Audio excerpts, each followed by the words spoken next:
Kita masuk pada teori constraint. Perkenalkan, nama saya Hurul Uma dengan dosen Bapak Rengga Asmara. Sasaran: memahami definisi constraint, dapat membuat constraint, dapat melakukan pemeliharaan constraint. Definisi constraint. Constraint adalah batasan atau aturan yang ada pada tabel. Constraint mencegah penghapusan data dari suatu tabel yang mempunyai keterkaitan dengan tabel yang lain. Misal, terdapat keterkaitan antara tabel departemen dan tabel pegawai, di mana pada tabel pegawai menyimpan informasi kolom nomor departemen yang juga terdapat pada tabel departemen. Jika baris dengan nomor departemen 10 akan dihapus dari tabel departemen, sedangkan data pegawai yang bekerja pada departemen tersebut, maka dengan adanya constraint antara dua tabel, penghapusan tersebut tidak bisa dilakukan. Oracle menyediakan beberapa tipe constraint, yaitu not null, unique, primary key, foreign key, check. Sintaks penulisan constraint adalah sebagai berikut. Setelah kolom dan tipe data, kemudian masukkan constraint. Contohnya seperti berikut: employee ID, number, job varchar, not null. Ini adalah masuk constraint.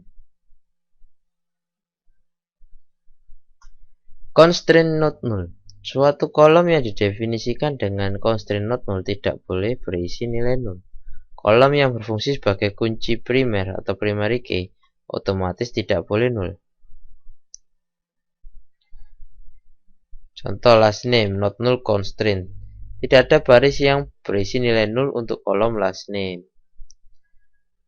Date juga begitu, constraintnya not null. Sedangkan untuk departemen ID tidak adanya not null. Terdapat baris yang berisi nilai null untuk kolom departemen ID. Ini adalah contoh penggunaan constraint not null.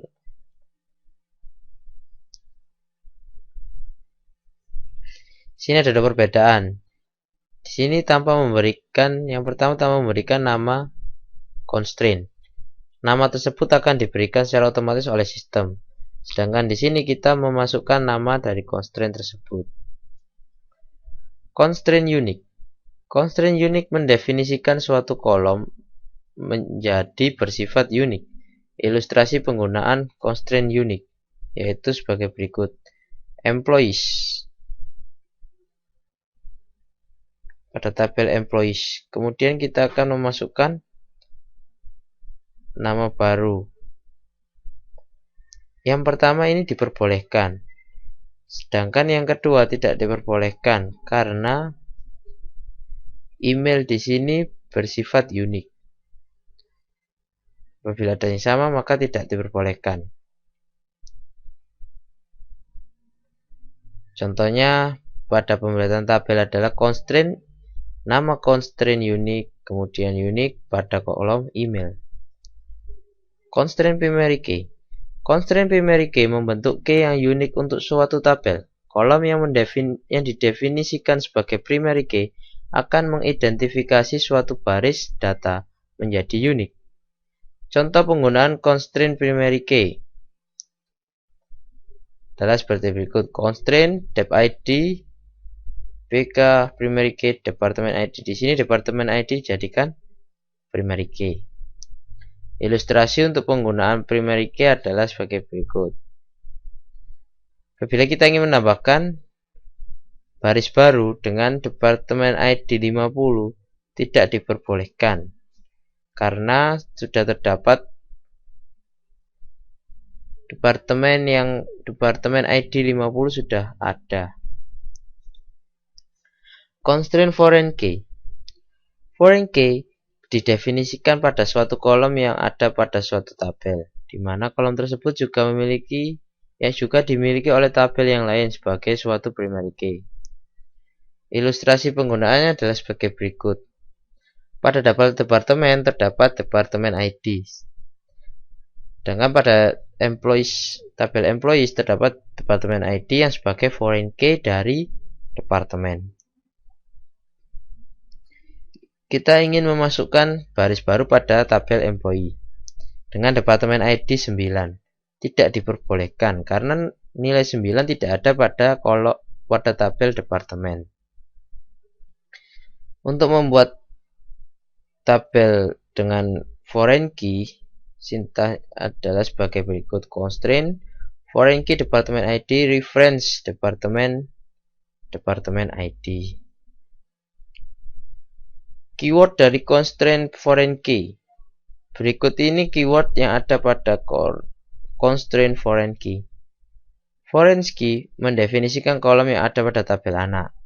Reference mengidentifikasikan tabel atau kolom dalam tabel induk. On delete cascade penghapusan baris dependent dalam tabel anak pada saat sebuah baris pada tabel induk dihapus. On delete set null mengkonversi dependent foreign key ke nilai 0. Constraint check.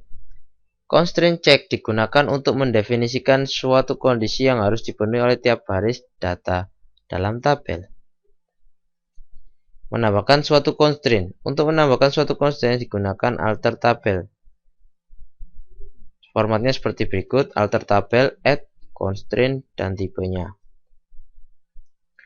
Menambahkan constraint. Misal, ditambahkan constraint foreign key pada tabel employees yang menunjukkan bahwa data manager harus valid atau berasal dari tabel employees, yaitu alter tabel employees add constraint emp manager fk foreign key manager id reference employees employee id. Untuk menghapus constraint juga digunakan perintah alter, tetapi alter tabel kita menggunakan drop constraint. Ini adalah contoh untuk menghapus constraint. Untuk menghapus constraint primary key pada tabel departemen dan menghapus asosiasi constraint foreign key pada tabel employee, kita menggunakan keyword cascade. Untuk mendisable constraint atau menonaktifkan constraint digunakan klausa disable. Pilihan cascade digunakan untuk mendisable dependent integrity constraint. Formatnya seperti berikut. Sedangkan ini adalah format untuk mengenablekan constraint atau mengaktifkan kembali constraint yang telah didisable. Cascading constraint. Cascade constraint digunakan dengan klausa drop column. Klausa cascade constraint menghapus semua referential integrity constraint yang merefer ke primary dan unique key yang didefinisikan pada kolom yang dihapus. Contohnya seperti berikut, ada dua contoh. Menampilkan constraint. Tabel user constraint menyimpan informasi tentang constraint. Kolom tipe constraint dapat berisi C untuk check, R untuk referential integrity atau foreign key, P untuk primary key, U untuk constraint unique. Contoh untuk menampilkan adalah seperti berikut: constraint name, constraint type from user constraint, where tabel name sama dengan employee. Menampilkan kolom yang berasosiasi dengan suatu constraint. Berikut ini untuk menampilkan kolom yang berasosiasi dengan suatu nama suatu constraint yang ada pada view user cons kolom,